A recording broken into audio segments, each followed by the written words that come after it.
আমাদের ইনডোরের ফ্যানটা আছে, এই ফ্যানের লাইনটা আমাকে একটু বোঝাও। এটা কি ক্যাপাসিটর? এখানে কমন হিসাবে কোন তার আছে? ফ্যানের তো চারটা তার বেরিয়েছে, তাই না? কমন তার কোনটা? হাত দিও না, হাত দিও না। আসসালামু আলাইকুম ওয়া রাহমাতুল্লাহ। আজকের ক্লাসের প্র্যাকটিক্যাল পর্বে রয়েছে। আমরা যখন কাজ করতে যাই তখন অনেক সময় দেখি যে এসির অরিজিনাল সার্কিট নষ্ট থাকে, তখন মেরামত করা যায় না। তখন বিকল্প হিসাবে একটা সার্কিট প্রয়োজন। যদি ওই ব্র্যান্ডের অরিজিনাল সার্কিট সংগ্রহ করা না যায় তাহলে তো এসিটা চালাইতে হবে। যদি এসি চালাইতে যাই তাহলে আমাদের কি পদ্ধতি অবলম্বন করতে হবে? তবে আমাদের দেশে চায়না সার্কিট পাওয়া যায়, যেটা কিউডি বা ইউনিভার্সাল নামে পরিচিত। তো ওই বিকল্প সার্কিটটা আমরা, যদি এসি হয় তাহলে এসি সার্কিট লাগবে, ডিসি হলে ডিসি সার্কিট লাগবে। তো আমাদের এখানে এটা হলো ওয়ালটনের একটা ইনডোর। তো ওয়ালটনের ইনডোর এবং আউটডোরটা কিন্তু আরেক কোম্পানির, স্যামসাং কোম্পানির। তা আউটডোর যে কোম্পানির হোক, ইনডোর যেই কোম্পানির হোক, যদি দুইটাই একই গ্যাসের থাকে, মানে দুইটাই 22 নাম্বার গ্যাসের এবং একই বিটিইউ ক্ষমতা সম্পন্ন থাকে, তাহলে এটা হলো 1.5 টন আউটডোর, 1.5 টন ইনডোর। তাহলে আমরা নিঃসন্দেহে লাগাইতে পারবো। যদি আমাদের পাইপের মিল থাকে 1/4 বা হাফ, এটারও পাইপের মিল থাকে 1/4 বা হাফ, তাহলে আমরা যে কোনো এসির ইনডোর এবং আউটডোর আমরা লাগাইতে পারবো উল্টা পাল্টা করে। কিন্তু এটা করা যাবে না যদি গ্যাস থাকে 410 আউটডোরে, ইনডোর থাকে 22 নাম্বারে, তাহলে কিন্তু আমরা লাগাবো না। কারণ গ্যাসের প্রেসারের একটা হিসাব আছে, সেক্ষেত্রে আমাদের অসুবিধা থাকতে পারে। তো আমরা যখন অরিজিনাল সার্কিটটা মেরামত করতে পারবো না বা কোনো কারণে অকেজ হয়ে যায়, তার বিকল্প হিসাবে যে আমরা সার্কিটগুলো বেছে নিই বাজার থেকে, সেগুলা ইউনিভার্সাল নামে পরিচিত বা কিউডি নামে পরিচিত। তো ওই সার্কিটগুলো দুই ধরনের পাওয়া যায়। একটা হলো এরকম প্যানেল রিসিভার ডিসপ্লে সহ, ঠিক আছে, ডিসপ্লে সহ। আরেকটা এরকমই থাকবে, কিন্তু এইটা ডিসপ্লে থাকবে না, শুধুমাত্র এলইডি বাল্ব জ্বলবে। দুইটা এলইডি থাকবে, এখানে কিন্তু দুইটা এলইডি আছে, এই যে একটা, এই একটা। একটা এলইডি জ্বলবে যখন আমাদের ইনডোরটা চালু হবে, আরেকটা এলইডি জ্বলবে যখন আমাদের কম্প্রেসারটা চালু হবে। তো আমরা এখানে যে ইউনিভার্সাল সার্কিটটা সংযোগ করছি, লাইনটা একটু খুলে দিলে ভালো হয়, আমি দেখা দিই। হ্যাঁ, ঠিক আছে। এখন এই ইউনিভার্সাল সার্কিটটা ওই এসি সার্কিটের মধ্যে, এই যে এখানে কিন্তু ট্রান্সফরমার আছে, এই যে এখানে দেখো, এই যে 12 ভোল্টের একটা ট্রান্সফরমার। এই ট্রান্সফরমার লাল তারটা 220 ঢুকছে, 12 তাল দিয়া ডিসি ভোল্টেজ বের হয়েছে।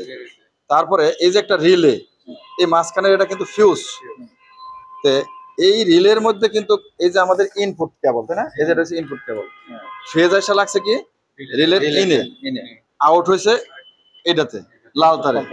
তারপরে নিউট্রাল ইন হয়েছে সার্কিটের পিসিবিতে, এই যে পিসিবিতে, এই যে এখানে কিন্তু লেখা আছে এন, নিউট্রাল এন, মানে এন নিউট্রাল লেখা আছে, ইন নিউট্রাল ইন, এবং এখানে কিন্তু লেখা আছে কম্প্রেসর বা অন্য কিছু, এই যে এখানে নিচে লেখা আছে এই যে আউটপুট, ঠিক আছে। এইটা হলো আউটপুট, এটা হলো ইনপুট। তাহলে আমি সংযোগ ফেজ দিলাম, এটা আউটপুট হলো এটা, নিউট্রাল ইন দিলাম, এটা নিউট্রাল আউটপুট হলো এইটা। তো এখন এই সার্কিটের মধ্যে আর কি কি আছে? দুইটা সেন্সর আছে, রুম সেন্সর আর হলো পাইপ সেন্সর। এটা হলো প্যানেল রিসিভার বা ডিসপ্লে বলে অনেকে। আর এটা হলো সুইং মোটর। এই সুইং মোটর 12 ভোল্ট, এখান থেকে 12 ভোল্ট বের হবে, যেই কয়েক পিনের হয় এই কয়েক পিন, এখানে এই নাম্বার দেখে তারের কালার অনুযায়ী সঠিকভাবে সংযোগ না করলে এই অনেক সময় সুইং মোটর ঘুরবে না। যদি কেউ করতে না পারেন, সুইং মোটরটা আলাদা রাইখা দিবেন, কিন্তু সার্কিটটা সচল করে এসিটা চালাতে পারবেন।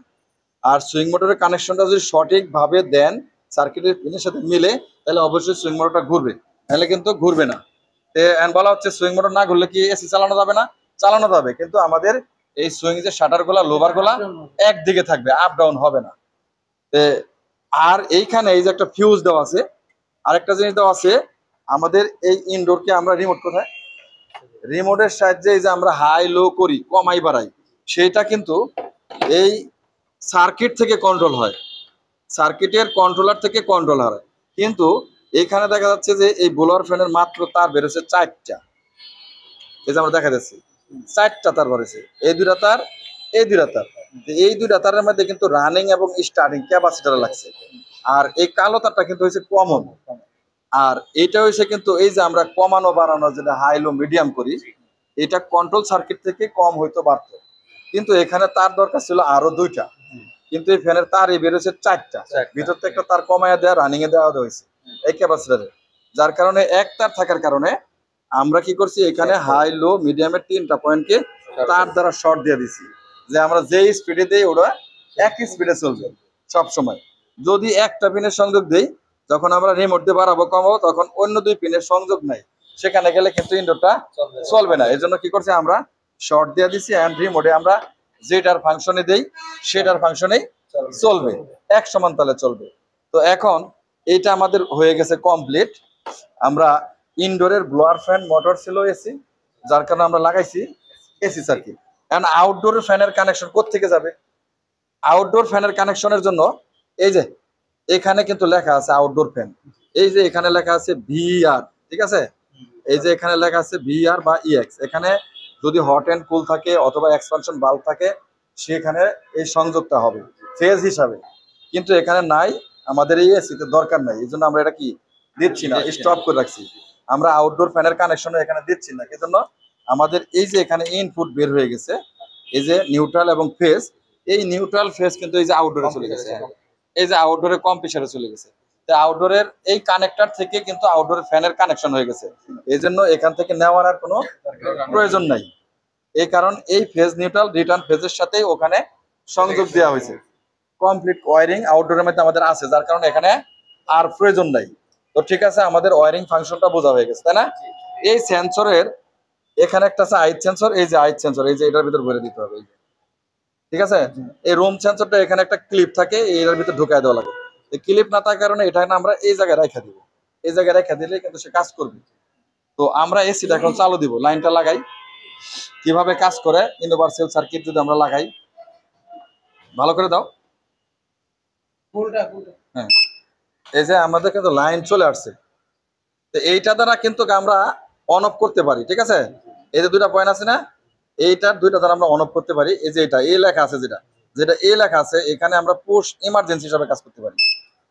এটা কিন্তু প্রত্যেকটা সার্কিটে কিন্তু ইমার্জেন্সি থাকে সার্কিটের মধ্যে, কিন্তু ওইখানে নাই, কিন্তু এইটার মধ্যে আছে, ডিসপ্লেটার মধ্যে। এই যে ইমার্জেন্সি চাপ দিতে চালু হয়েছে, আরেকটা চাপ দিলে কিন্তু এটা অফ হবে, এই যে বন্ধ হয়ে গেল, ঠিক আছে? এখন এই যে এবার বন্ধ হয়েছে, আবার চালু দিলে চালু হবে। এখন কিছুক্ষণ অপেক্ষা করলে কিন্তু আমাদের কম্প্রেসরের লাইন চলে যাবে, তখন এই বাতিটা জ্বলবে। এখন কিন্তু ইনডোর চলতেছে, এই বাতিটা জ্বলছে, এই যে ইনডোরের সিগন্যাল দিছে, এই দেখো ইনডোরের সিগন্যাল দিছে, যখন এটা জ্বলবে তখন এই কম্প্রেসরটা কিন্তু চালু হয়ে যাবে। তো আমরা এখন এই যে এটা হলো কিন্তু রিমোট, ইউনিভার্সালের রিমোট, এইটাও কিন্তু আমরা অন অফ করতে পারবো। এই যে দেখছো অফ হয়ে গেছে, আবার এই যে চালু করলাম, টেম্পারেচার কত এখন 25, আমরা বাড়াবো কমাবো, এই যে এটা উপরে মানে বাড়বে, এটা নিচে মানে কমবে, এই যে আমরা কমায় দিচ্ছি। আমরা কমাইতে কমাইতে কতদূর নিতে পারবো, বাড়াইতে বাড়াইতে কতদূর নিতে পারবো, সর্বনিম্ন কততে যায় আমরা দেখি 16, আর কিন্তু নিচে নামে না। এটা ইউনিভার্সাল সার্কিট হোক বা যে কোনো অরিজিনাল সার্কিট হোক, সর্বনিম্ন 16, সর্বোচ্চ কত যায় আমরা একটু দেখি, আর কিন্তু যাবে না। তাহলে তাপমাত্রা আমরা সেটিং করতে পারবো 16 থেকে 31 ডিগ্রি পর্যন্ত। তাহলে আমরা যদি 31 দেই, তাহলে এসির ইনডোরটা আউটডোরটা এখন চালু নাও হইতে পারে, কারণ রুমের তাপমাত্রা কত তার উপর নির্ভর করবে এই যে এখানে সেন্সর, ঠিক আছে? এইটারে যদি গরম করি, আবার এই যে আমার রুমের তাপমাত্রা আছে 32, এই যে আমি গরম করতেছি 33 34 বাড়তেছে, এই যে আমি এটা ধরলে কিন্তু গরম, কারণ তাপমাত্রার সম্পর্ক এই সেন্সরটার সাথে, ঠিক আছে? তো আমরা এটা ছেড়ে দিলাম, আমরা একটু টেম্পারেচার লোতে দিলাম এসিটা তাড়াতাড়ি চালু হওয়ার জন্য, আমরা 20-এ দিয়ে রাখলাম, ঠিক আছে? আমরা 20 টেম্পারেচার এখানে সেট করলাম। এখন একটু অপেক্ষা করতে হবে আমাদের আউটডোরটা কখন চালু হয়।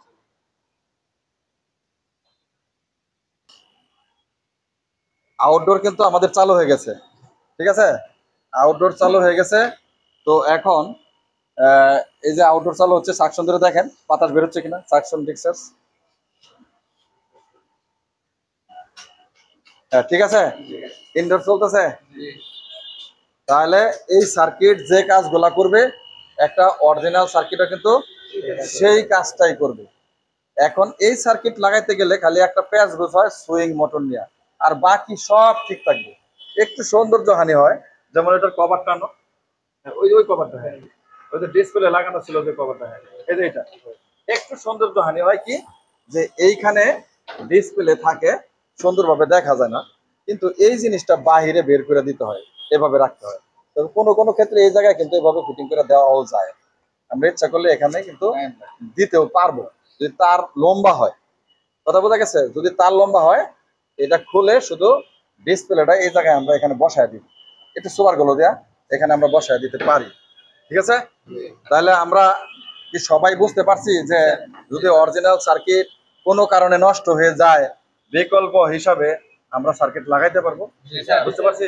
এই পিছনে কারা আছো তোমরা বুঝতে পারছো?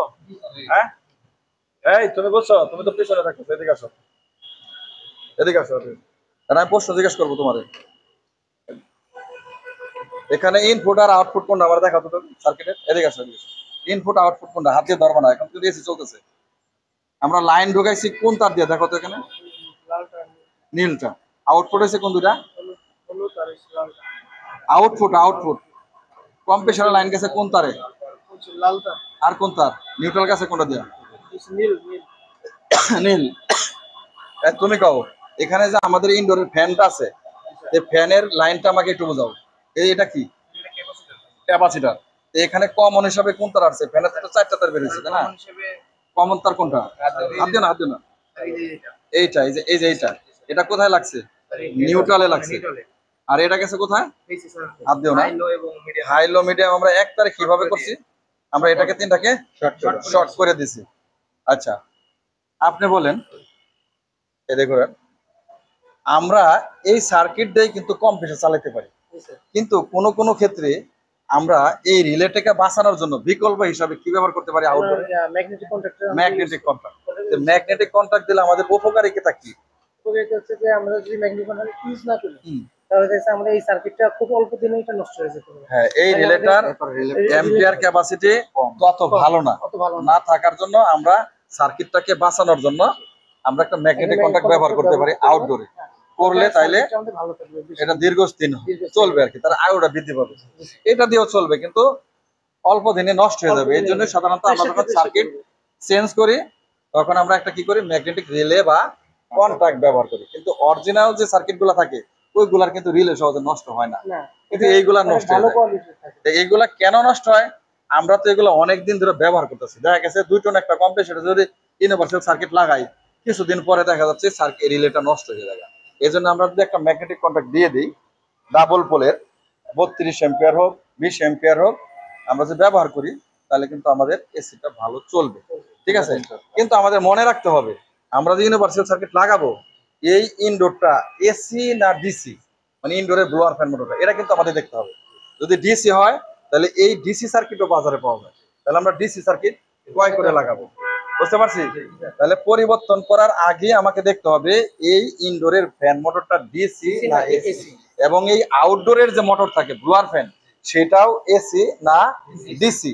সর্বদিকটা বিবেচনা করে কিন্তু আমরা এই সার্কিট ক্রয় করব এবং গ্রাহকের সাথে কথা বলে আমরা টাকা মিউচুয়াল করব। বুঝা গেছে? এমনিতেই বলবো না যে আমরা সার্কিট চেঞ্জ করতে হবে, কত টাকা, এত টাকা। সার্কিট এটার দাম কম, ডিসিটার দাম একটু বেশি, ডিসি মোটরের দামও বেশি। বুঝা গেছে? তাহলে আমরা আজকে শিখলাম শুধুমাত্র এসি সার্কিট পরিবর্তন, অর্থাৎ এসি কন্ট্রোলার সার্কিট পরিবর্তন, ইউনিভার্সাল এসি কন্ট্রোলার সার্কিট পরিবর্তন। তো আশা করি আমরা সবাই বুঝছি। যারা বুঝি নাই আবার এখানে এসে বুঝবো। তবে আমাদের ভিডিওটা শেষ করে দিব, ভিডিওটা বেশি লম্বা করা যাবে না, কারণ এটা একটা শিক্ষামূলক ভিডিও তোমাদের জন্যই দিছি। এই ভিডিওটা আবার তোমরা দেখলে তোমাদের জ্ঞান পাবে যে একটা ইউনিভার্সাল সার্কিট এখানে কিভাবে সংযোগ হয়েছে আমরা আরেকটু দেখি, ডাউনলোড করে রাখতে পারি অথবা এটা নিজেরা দেখতে পারি। এটা কিন্তু আমরা চ্যানেলে দিয়ে দেব, আপনারা দেখবেন। তো ঠিক আছে, দূর থেকে যারা আমাদের এই শিক্ষামূলক ক্লাসটি দেখছেন, যদি আমাদের উপকার হয় তাহলে অবশ্যই আমাদের চ্যানেলটিকে সাবস্ক্রাইব করবেন। আমাদের 2টা চ্যানেল, একটা হলো প্র্যাকটিক্যাল ইঞ্জিনিয়ারিং ইনস্টিটিউট, শুধু মোটরের কয়েল বাদে দেখানো হয়, আর একটা হলো প্র্যাকটিক্যাল টেকনিক্যাল ট্রেনিং সেন্টার, শুধুমাত্র এসি এবং ফ্রিজের কাজ দেখানো হয়। আর এইটা মূলত আমাদের এসির ক্লাসরুম।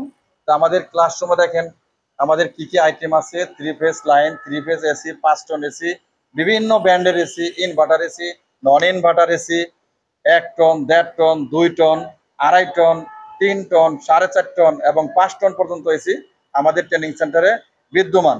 এবং 3 ফেজ কম্প্রেসার সহ আলাদাভাবে আমরা 3 ফেজ কম্প্রেসার রাখছি, যেগুলা ছাত্ররা 3 ফেজ কম্প্রেসারের সরাসরি 3 ফেজ লাইন দিয়ে কানেকশন করে শিখবেন। তা আপনারা তো আগামীকাল 3 ফেজের কানেকশন শিখছেন না? গতকাল শিখছেন, গতকাল 3 ফেজ কম্প্রেসার কিভাবে চেক করে শিখছেন। তারপরে 3 ফেজ এসি আপনাদের খুলে দেখাইছি কিভাবে 3টা লাইন যায় এম্পিয়ার মাপছেন। তাহলে আপনাদের তো আর ভয় নাই যে 3 ফেজের এসির কাজ কিভাবে করবেন। আমি একটা ভিডিওতে অনেক কিছু বলি যারা নতুন আসবে তাদের সুবিধার জন্য। তো ঠিক আছে দর্শক, আপনারা সবাই ভালো থাকবেন এবং আমাদের চ্যানেলটিকে চোখ রাখবেন। আসসালামু আলাইকুম ওয়া রাহমাতুল্লাহ। সবাই ভালো থাকবেন।